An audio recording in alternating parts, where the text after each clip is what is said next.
दरम्यान सातारा तालुक्यातील आसगाव गावातील 5 जणांचा दुर्दैवी मृत्यू झालाय। हे 5 जण एकाच गावातील एकाच रस्त्यावर राहणारे आहेत। यामुळे गावात शोककळा पसरली आहे। या गावातील प्रत्येक घरामध्ये सध्या रडण्याचे आवाज ऐकू येत आहेत। हे दृश्य अत्यंत हृदयद्रावक आहे। यामध्ये रितेश लोखंडे या तरुणाचा मृत्यू झालाय। त्याच्या वडिलांशी संवाद साधलाय आमचे प्रतिनिधी वैभव बोडके यांनी।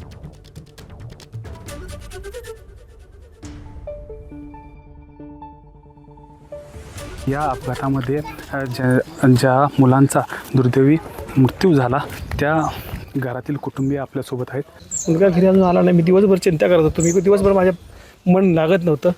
दिवसभर सारखं फोन करत होतो। सारखे दिवसभर 50-60 फोन मी त्या केले असतील। फोन बेल वाजत होती पण ते उचलत नव्हता।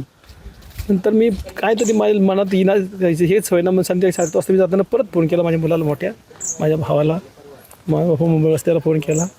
त्यांनी भाचीला माझ्या फोन केला की अरे असं आपली पोरं आम्ही घरी आले नाहीत। त्यांनी मग तिथून पुढं आम्ही सुरुवात चालूच केली चेकिंग करायला। मग इथून पुढे मी संध्याकाळी कामाला गेलो। मी तिथं अजिंक्यतारा हॉस्पिटलमध्ये काम करतो सिक्युरिटीचं। तिथले डॉक्टरांनी मला थोरा सरांनी पण सहकार्य केलं। सगळे ट्रॅकवरती सगळीकडे पोलीस स्टेशनला सारखे फोन लावून रात्री 1-2 वाजेपर्यंत आम्ही ते बघत होतो।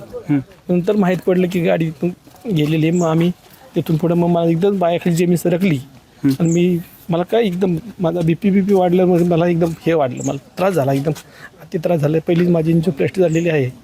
मला त्रास झाल्यामुळं मी एकदम अस्तित्व झालो।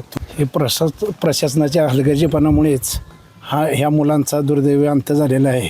संरक्षक कठाडा किंवा भिंत असते तर ह्या मुलांवर ही परिस्थितीच म्हणजे अपघाताची परिस्थितीच मुलांसाठी निर्माण झाली नसती। तर ह्याला सर्वस्वी शासनच जबाबदार आहे। जर संरक्षक भिंत असते तर हा प्रसंग मुलांवर ओढवलाच नसता। कॅमेरामॅन ओमकारसह वैभव बोडके, एबीपी माझा, आसगाव, सातारा।